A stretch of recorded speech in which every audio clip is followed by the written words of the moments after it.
Lately I've been around new players a little bit more than usual, and I noticed they have a lot of easy yet unanswered questions. The game does a good job of explaining the basics in the tutorials, but it can't always cover everything, and some people simply get lost in all of the information. So today I'll go through all of the basics, covering everything in the game and as in depth as I possibly can without entering too advanced territories. For those like which units to go for, which doctrines to use, and overall idea of the endgame, which is territory wars, I'll be making a whole separate video, and when those are ready, links will be available in the description below. If you don't feel like watching everything and you're only interested in a certain piece of information, timestamps are down below.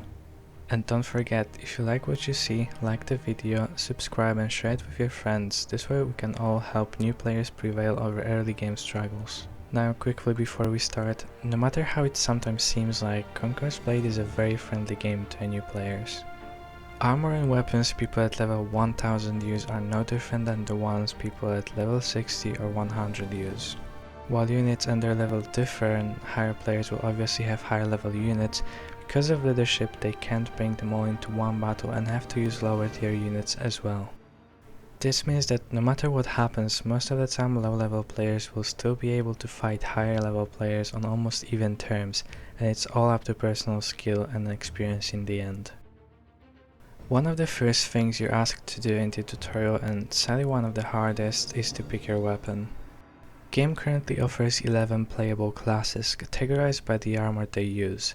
Weapons using heavy armor we can split into two other categories, tank and utility. Tank classes are longsword and shortsword. Both can hide behind their shield, although shortsword is way more immobile when doing so. Both offer quite low but constant DPS. Longsword has an ability to heal itself and others in the area around it, while shortsword provides a lot of crowd control and damage taken reduction. Honestly, both are quite annoying to fight against, and usually, even in the giant trouble, they can either survive or fall back to safety. Glaive, Poleaxe and Mole don't have any built-in defenses aside from heavy armor they're wearing, but they have a high damage output and a lot of utility. Poleaxe and Glaive are both made for punishing enemies that stepped out of the ranks, Poleaxe locking them down and slowly killing, Glaive catching them off and simply deleting. Mole has a lot of DPS, but it's a really slow weapon that relies on stamina for DPS, meaning you're going to do a lot of damage, but you might have trouble getting out of the battle. Some of its abilities can also bypass block status, which is really useful when pushing down enemies. Going down to medium armor, Spear has a very high damage potential, but it cannot stun enemies and can't tank as much as heavy armor classes. It can lower your enemy's armor with attacks though, and is one of the two weapons in the game that have a special ability while on the horseback, second being the glaive. Spear will perform a lance charge, piercing everything in the way like a lance cavalry would, while glaive is going to spin around on the horse doing AoE slashing damage. It's a niche weapon though, you're not going to see it too often. Nodachi is a PvE monster as it heavily relies on lifesteal to keep itself alive. If you want to play it, I hope you have nerves of steel, as when your HP drops low, the natural reaction is to run away. As Nodachi though, running away from the fight is not something you want to do.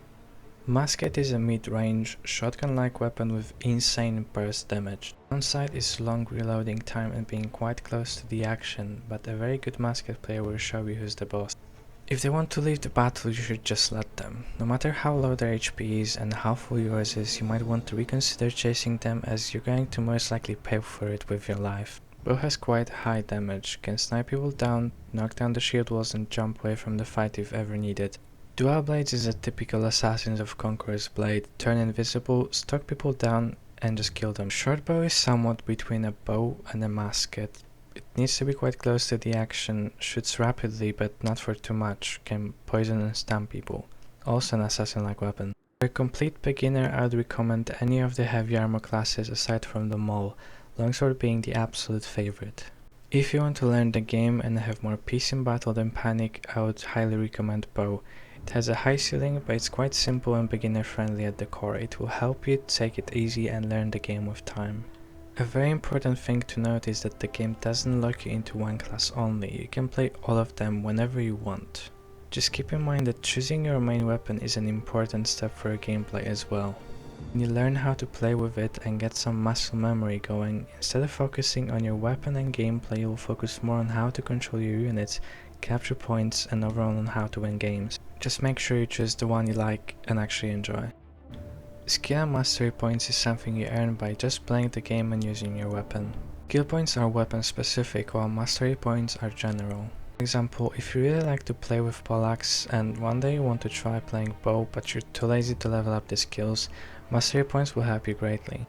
Your ultimate ability can be unlocked with skill pages. You receive those from open world exploration, weekly quests, and you can buy them for silver from the auction house. Until you've unlocked one, and make sure you eventually do, as they are very strong, you can use the T quick slot as a 4th ability.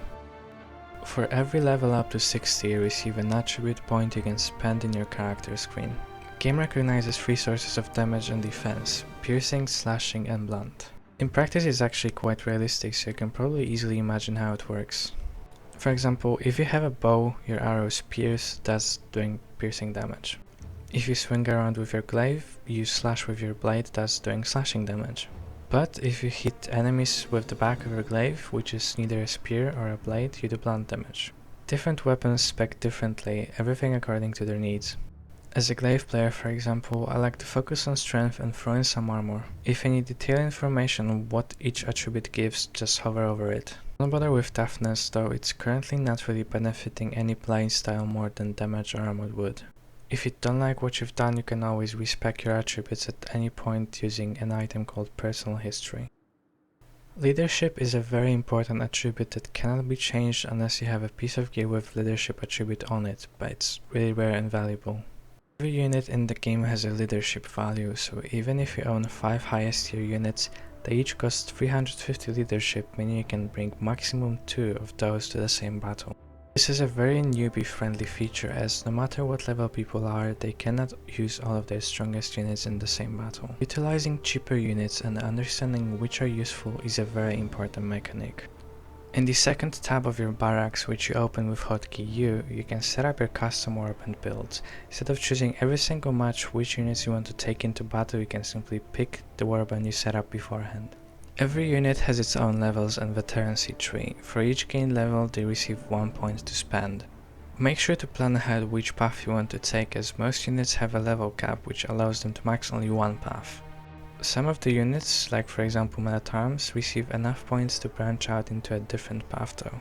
All 5-star units cap at level 30, which is more than enough to max one path and heavily branch into the other. Every week there is a rotation of 3 units you can pick from. When the week is over, you can either discard them or keep them, but without being able to use them. If you keep them, all of the experience is saved. It's a good way to try out new units you haven't unlocked yet and see how they perform in battle and whether you like them or not. Another thing worthy of mentioning is mercenaries. Those are units you pay for only once, with either sovereigns or giant amounts of silver. They are max level and you don't need to resupply their unit kits. If you take them into battle with you, at the end of it you gain a 10% bonus to honor, bronze and EXP gained. If you're having problems with units and their veterancy trees, I'll be making a separate video regarding those in the near future. Conqueror's blade works around 3 currencies: bronze, silver, honor and sovereigns, the last one being a digital currency you can purchase from the publisher. For almost everything in the game you're going to pay with bronze, be it auction house fees, healing units or basic necessities from the NPCs in the town. Every unit in the game needs weapons and armor to fight with. This is called unit kit, and if lost it can be replenished with bronze or crafted in the town. If you ever run out of bronze though, keep in mind that the game will use silver to pay for everything you would usually pay bronze for. Silver is a rather rare currency, as it can only be found in silver pouches, those are random drops from battles, and weekly vaults. All of the player-to-player trade is made with silver, so if you want a new weapon from the auction house, you can only pay for it with silver. Sometimes during gathering you might find something called a treasure, an ornament or gem you can do nothing with but sell for 1k silver. The only NPC you can sell items from your wagon to is Apothecary. You can find them in every town and village.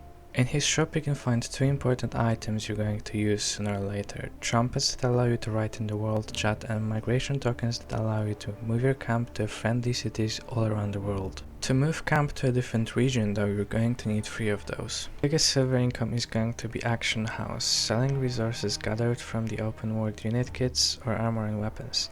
Sometimes after you complete a battle you will see a notification that you found a secret vault and you can open it. To open it you need a key. Rewards are quite random, but it's always crafting materials and a bit of silver. You can open 15 a week. Honor is the last currency to mention, and it's one of the most important really. Every unit in the game, aside of seasonal units, is unlocked with honor, and you can upgrade certain units' attributes with honor as well. To earn it, you simply play the game, after every battle depending on your performance and the mode you played. There are 3 other ways to gain honor, and that's daily quests, weekly quests and fief quests.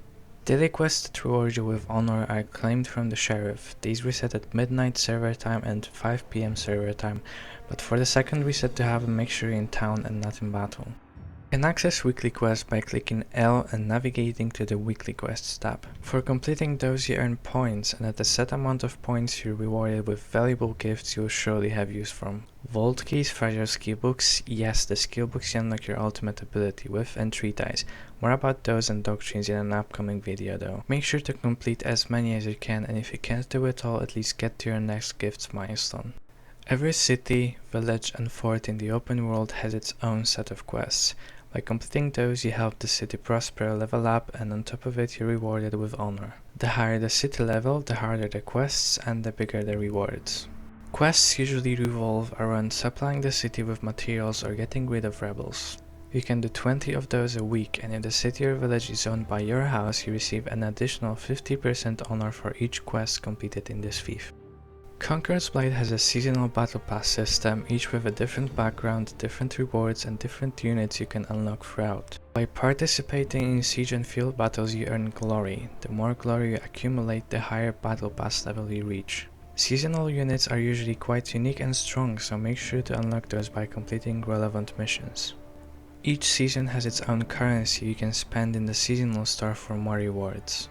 Rewards for leveling up battle pass are usually quite good, and if you dedicate a lot of time to the game, investing in an additional battle pass is certainly worth the money. At one point you're going to receive a quest basically telling you to join a house.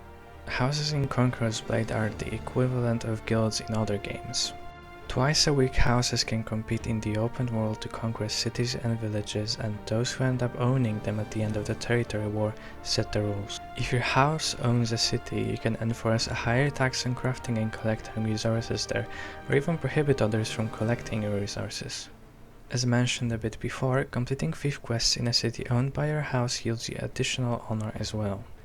Aside from all of those benefits, the most important is simply the company. Join an active house in your region, people inside will keep you company, guide you and give you tips on how to get better, and if they don't, you'll just find a better one. Keep on trying until you feel like you've found a place where you belong. Alliance consists of maximum 3 houses. Those share the spoils, usually enforce discounts between each other on gathering and crafting resources, and can help each other during territory wars. Basic armor and weapons you can find at NPCs in your nearest town, but at one point it's not going to be enough.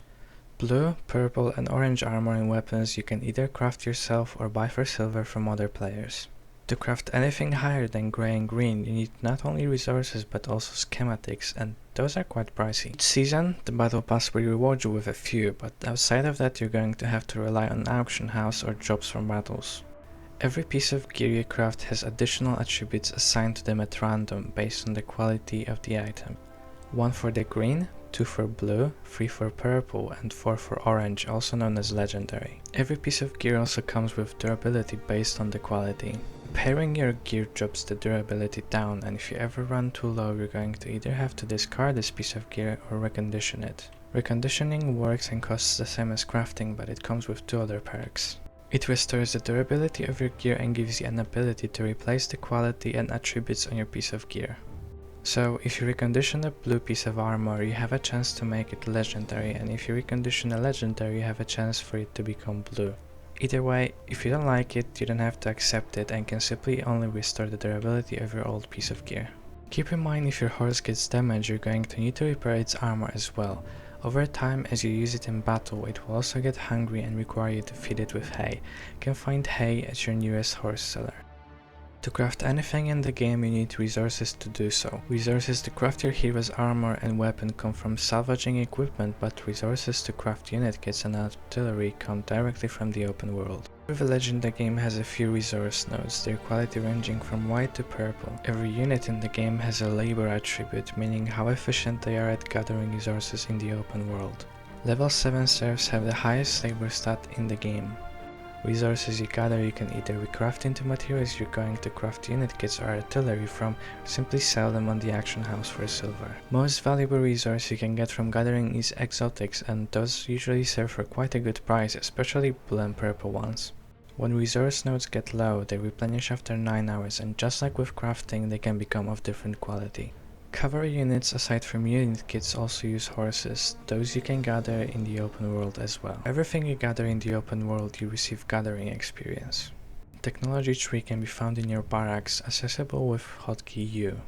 Amount of EXP you receive from gathering is always a base amount of 200 plus bonus for amount of exotics you gathered. As horses, for example, don't have exotics, you will always receive 200. There is a limit of 100 gathers per week. You can see your progress in the top right corner. It resets every Monday.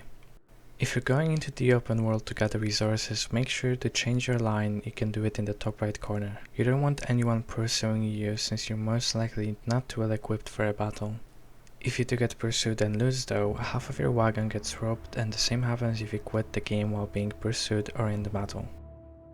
Every city and village in the game allows you to craft unit kits and artillery, and while in all of them you can craft blue and green quality, only in some you can craft orange and purple items. To see what you can craft and where, simply pull up the map and click on the city you're interested in, then navigate to overview. What you see under local products is everything you can craft in the city.